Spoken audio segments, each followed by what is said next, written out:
Latest updates ఎప్పటికప్పుడు పొందడానికి big TV WhatsApp channel follow అవ్వండి. లింక్ డిస్క్రిప్షన్ లో ఉంది. శ్రీనివాస్ గారు మొత్తం టోటల్గా దువ్వాడ శ్రీనివాసు ఒక బయోగ్రఫీని మనం తీసుకుంటే దువ్వాడ వాణి అనేవిడి ఒక విలన్గా కనిపిస్తుంది. అంటే మీరు హీరో పాత్రలోకి వెళ్ళిపోయారు. అంటే అంటే మొత్తం తప్పంతా ఆవిడదేనా? అంటే మనిషిలో ఒక ఇప్పుడు కామ, క్రోధ, లోభ, మోహ, మద, మాత్సర్యాలు అని ఉంటాయి. రావణాసురుడికి ఉన్నటువంటి 10 తలకాయలు. అందులో ఈర్ష్య, అసూయ, ద్వేషం మనల్ని దహించేస్తుంది సార్. ఇక్కడ విలన, హీరోవా, హీరోయినా అనుకోవటం కన్నా మీ మీద నాకు పాజిటివ్ యాటిట్యూడ్ ఉండాలి, అప్పుడు నేను సక్సెస్ అవుతాను. కానీ మీ మీద నాకు నెగిటివ్ యాటిట్యూడ్ పికప్ అయిన కొలది నేను దహించుకుపోతాను. ఇది దీనికి ఉదాహరణ. నా కథ అందుకు ఉదాహరణ. ఇక్కడ ఎవరు హీరో హీరోయిన్లు కాదు. అంటే మీది బలవంతో పెళ్ళి ఏం కాదు కదా? లేదు, దగ్గర సంబంధమే సార్. కుటుంబంలో రిలేషనే. వాళ్ళ నాన్న వాళ్ళ అమ్మగారు అంటే రాఘవరావు గారి మదరు, మా అమ్మ వాళ్ళ అమ్మగారు సొంత అక్క చెల్లెళ్ళు. మా కుటుంబంలో ఉండే ముందు నుంచి ఉన్నాయిలేండి. ఈ కుటుంబంలో ఈ తగాదాలన్నీ ముందు నుంచి ఉన్నాయి. మా ఇద్దరి నుంచి స్టార్ట్ అయినవే కాదు, ముందు నుంచి ఉన్నవి ఇక్కడ రోల్ ప్లే చేసే వాణి మైండ్ మీద. వాణి ఇలా నాశనం అవటానికి కారణం, ప్రధాన కారకుడు తండ్రి రాఘవరావు. Is the main villain. మీ సినిమాలో ఉంటాడా? ఉండాలి మరి. ఇప్పుడు తండ్రి అనేవాడు తప్పు, నేను అల్లుడిని తప్పు చేశాను, నన్ను పిలిచి అడుగు, నన్ను నిలదీసి అడగండి. తండ్రి లాంటివాడివే కదా, నన్ను ప్రశ్నించు. ఎందుకు ప్రశ్నించలేదు? ఎందుకు నన్ను అడగలేదు? ఇంటి మీదకి 2 సంవత్సరాల తర్వాత దాడి చేయడానికి వచ్చారే, రాడ్లు పట్టుకొని తలుపులు కొట్టడానికి వచ్చారే, ఒక్కసారి అలా వచ్చే ముందు నన్ను ప్రశ్నించాలని మీకు అనిపించలేదా? మందలించాలని అనిపించలేదా? అడగాలని అనిపించలేదా? ఆడబిడ్డ తండ్రిగా, ఒక మామగా, ఒక అల్లుడికి తప్పు చేసుంటే 28 ఏళ్లలో చేయని తప్పు ఎందుకు అబ్బా చేసావని నన్ను అడగాలి కదా. కూతురు తప్పు చేస్తే కూతురుని ప్రశ్నించాలి కదా, మళ్ళీ కుటుంబాలను కలపాలి కదా. ఇక్కడ విలన్ ఎవరు మీకు అర్థమై ఉంటుంది కదా. రైట్. మాధురి గారు మీ దగ్గరికి వస్తాను. ఆయన జీవితంలో అసూయ, ద్వేషాలు, ముందు నుంచి కుటుంబాల మధ్య ఉన్న వైరుధ్యాలు, ఇన్ని తన జీవితాన్ని అఛద్రం చేయడానికి కావచ్చు, తన ఈ విధంగా బయటికి రావడానికి కావచ్చు కారణమయ్యాయి. మీ లైఫ్లో ఏమున్నాయండి అసలు? అంటే కుటుంబ పెద్దలు చేసిన పెళ్ళైనా చేసుకున్నారు, ఏముంది అసలు అంత? మీకు ఆ పరిస్థితులు ఏమైనా ఉన్నాయా?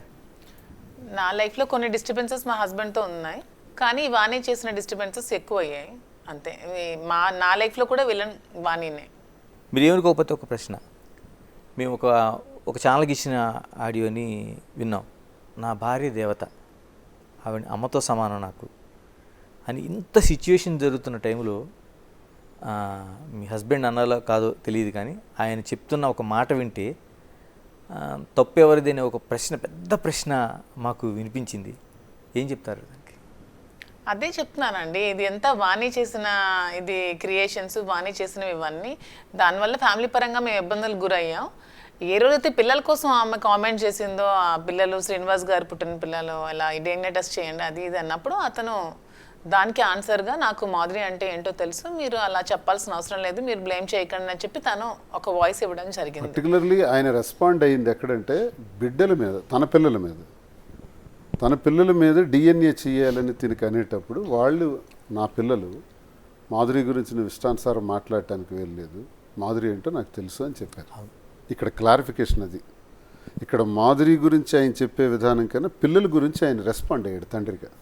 మాధురి గారు, మీరు అంటే చాలా వరకు ఏ లైఫ్లో ఎప్పుడు ఏది తారసపడద్దో ఎవరికీ తెలియదు.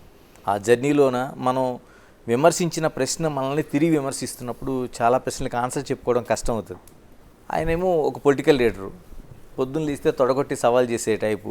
పోనీ లవర్ బాయ్ లాగా వెళ్ళే ఇది కూడా కాదు, పోనీ అందరినీ అమ్మాయిల్ని చూస్తూ ఆయన అలా ఉండే టైప్ కూడా కాదు. ఎలా లవ్ చేశారండి అసలు?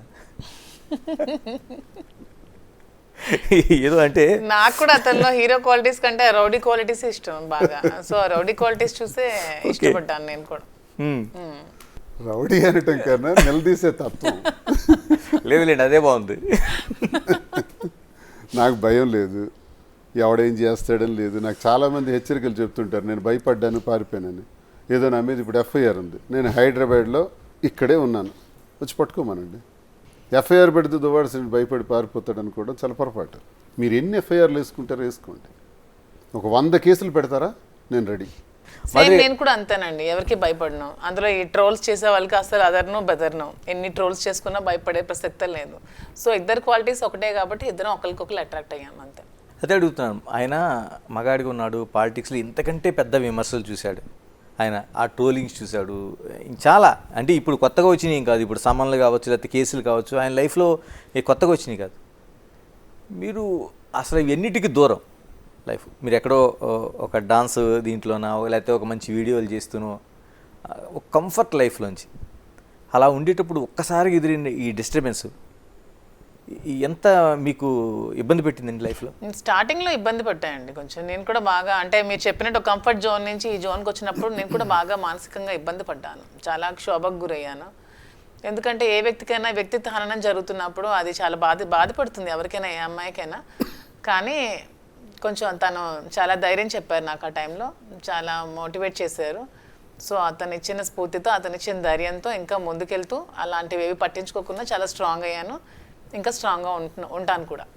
పెళ్లికి సంబంధించి అంటే ఎక్కడైనా సొసైటీలోనా ఓకే చట్టం అంగీకరిస్తుందా లేకపోతే కోర్టు సుప్రీంకోర్టు ఇచ్చిన తీర్పు ప్రకారం మనం నడుస్తాం అనేది, కానీ సొసైటీలో ఎక్కువ మనకి దంపతులు అనగానే వాళ్ళు పెళ్లి చేసుకున్న వాళ్ళే ఉండాలి. ఇంకా మన ఇండియన్ కల్చర్లో కావచ్చు లేకపోతే తెలుగు నేటివిటీలో కావచ్చు, ప్రత్యేకంగా ఉత్తరాంధ్ర జిల్లాలో కావచ్చు, అది చాలా ఎక్కువ పర్టికులర్గా చూస్తారు. ఎప్పుడు ప్లాన్ చేస్తున్నారు అంటే ఏంటి? యాక్చువల్గా నాకు చాలా మంది కామెంట్స్ కూడా పెడుతున్నారండి, అసలు మీరేంటి, నువ్వు ఉంచుకున్న దానివి, మీరు ఉంచుకున్న రిలేషన్షిప్, మీకు పెళ్లి కాలేదు, చాలా మంది పెడుతున్నారు. ఇది మా ఇద్దరికి సంబంధించిన విషయం. నేను చాలాసార్లు చెప్తున్నాను, మాకు శారీరకంగా పెళ్లి కాకపోయినా మానసికంగా మాకు పెళ్లి జరిగింది. మాకు పెళ్లి ఒక్కటే సమాధానం కలిసి ఉండడానికి అనే దానికి మా ఇద్దరం ఎగ్జాంపుల్గా తీసుకోవట్లేదు. మా ఇద్దరం అయితే మానసికంగా మా ఇద్దరికి పెళ్లి జరిగిపోయింది. మీరు ఎవరు అలా కామెంట్స్ పెట్టాల్సిన అవసరం లేదు. లీగల్గా అయ్యాక అఫీషియల్గా మ్యారేజ్ చేసుకోవాలి కాబట్టి ఖచ్చితంగా చేసుకుంటా. అంతవరకు మా ఇద్దరికి ఒకరికొకరి మనసులకు ఎప్పుడో పెళ్ళి అయిపోయింది. ఆ విధంగా మా ఇద్దరం భార్యాభర్తలే, దానికోసం ఎవరు కామెంట్ చేయాల్సిన అవసరం లేదు. చాలా నీచంగా కామెంట్స్ పెడుతున్నారు. మీరు మ్యారేజ్ అయ్యలేదు, మీ ఇద్దరికి అసలు ఏంటి ఉంచుకున్నానంటే, మేము ఒకరికొకరు డైవర్స్ ఇచ్చుకున్నాను. నేను మా హస్బెండ్ డైవర్స్ ఇచ్చాను, తను వాళ్ళ వైఫ్కి డైవర్స్ ఇచ్చారు. కోర్టులో నడుస్తున్నాయి, అవి ఎప్పటికొస్తాయో తెలియదు. అంతవరకు మా ఇద్దరం మానసికంగా పెళ్లి చేసుకున్నాం, మాకు పెళ్ళి అయినట్టే, మేము పెళ్లి ఇద్దరం భార్యాభర్తలమే. దీన్ని మీరు తప్పుగా అర్థం చేసుకోవాల్సిన అవసరం అయితే లేదు. మేము క్లారిటీగా ఇచ్చాం, ఇది అందరూ అన్అఫీషియల్గా మెయింటైన్ చేస్తారు. అతను చెప్పినట్టు తను పబ్లిక్గా ఓపెన్గా మేము చెప్పి మేము చాలా పబ్లిక్గా తిరుగుతున్నాం అంటే మీ అందరికంటే మేమే ప్రౌడ్గా ఫీల్ అవుతున్నాం. మాధురితో సంబంధం లేదని నేను, శ్రీనివాస్ గారితో నాకు సంబంధం లేదని తను అనేస్తే ఎవడైనా మాకు వెంట్రుకు పీకుతాడండి? ఎవడైనా అడిగేవాడు ఉన్నాడా? ఆ ట్రాలర్స్కి అడుగుతున్నాను, డైరెక్ట్ ట్రాలర్స్ని అడుగుతున్నాను. నన్ను అడిగి ప్రశ్నించే మీ బ్రతుకులు అలాంటివే కదా. ట్రాలర్స్ వాళ్ళందరూ ఎవరైతే ఉంటారో మమ్మల్ని విమర్శించేవాళ్ళు, వాళ్ళ బ్రతుకులన్నీ అవే చీకటి జీవితాలే. మేము వెలుగులోకి వచ్చి ఇది మేము తీసుకున్న నిర్ణయం అని క్లియర్గా చెబుతున్నామే. అంత క్లారిటీగా చెబుతూ ఇలా కలిసి ఉండటం మీ దృష్టిలో తప్పవచ్చు, కానీ మా దృష్టిలో అవసరం. మా దృష్టిలో మేము చేస్తుంది మంచి. మేము ప్రజల కొరకే చేస్తున్నాం, ప్రజల కోసం ఈ జీవితాన్ని అంకితం చేసాం, ప్రజల కోసం పనిచేస్తాం. ఈ నిర్ణయం తీసుకొని మేము చేసాం. మేమేదో వ్యాపారాలు చేసుకోవటానికో, డబ్బులు సంపాదించుకొని బ్రతకటానికో, లేకపోతే ఇంకెక్కడో ఏదో హాయిగా ఎంజాయ్ చేయటానికి కాదు. నిన్నగాక మొన్న మీరు చూశారు, తన మీద చేసిన ట్రోల్స్ మీద తాను వెళ్ళి పోలీస్ స్టేషన్కి వెళ్ళి కంప్లైంట్ ఇచ్చారు. ఇప్పుడు అపోజిషన్లో ఉన్న మాకు చాలా తీవ్రమైన ఒత్తిళ్ళు ఉన్నాయి. మాకు ఇబ్బంది పెట్టాలని చూస్తున్నారు, అరెస్ట్ చేయాలని చూస్తున్నారు, స్టేషన్ టు స్టేషన్ తిప్పాలని చూస్తున్నారు. ఈ పరిస్థితిలో తను వెళ్ళి నిలబడి కార్యకర్తలకు భరోసాగా నేనున్నానని చెప్పి ఒక మహిళలు స్టేషన్లో కంప్లైంట్ ఇచ్చే మొదటి సందర్భం ఈ ప్రభుత్వం వచ్చిన తర్వాత నాకు తెలిసి ఆంధ్రప్రదేశ్ రాష్ట్రంలో. ఎందుకు ఇది చేస్తున్నాం? పార్టీకి బలం ఇవ్వటానికి, కేడర్కి బలం ఇవ్వటానికి. మనకు నమ్ముకుని ఉండే వాళ్ళకి ఇదే పరిస్థితి ఉంది. వాళ్ళని స్టేషన్లకి తిప్పి ఈడ్చి ఇబ్బంది పెడుతున్నారు. కాబట్టి అలాంటివి జరిగితే మేము ఉన్నాం సుమా అని చెప్పడానికి, మేమేదో పర్సనల్ లైఫ్ ఎంజాయ్ చేయటానికి కాదు. ఎంజాయ్ చేయాలంటే మేము కలవాల్సిన అవసరమే లేదు, ఇలా కావాల్సిన అవసరం లేదు. ఎంజాయ్ చేయాలంటే చాలా దారులు ఉంటాయి కదండి, ఇలా పబ్లిక్ గానే ఎంజాయ్ చేయాల్సిన అవసరం మాకు లేదు. సంబంధం లేదని చెప్పేస్తే అయిపోయింది కదా. సంబంధం లేదని చెప్పి మేము కలిసి కూడా తిరగలం. మేము వాస్తవంగా చెప్తున్నాం కదా, మేము కలిసి ఉంటున్నాం అవునని చెప్తున్నా కూడా మీరు ట్రోల్ చేయాలని చూస్తే అది మీ కర్మ. ఇంకా For more videos like this, subscribe Big TV channel.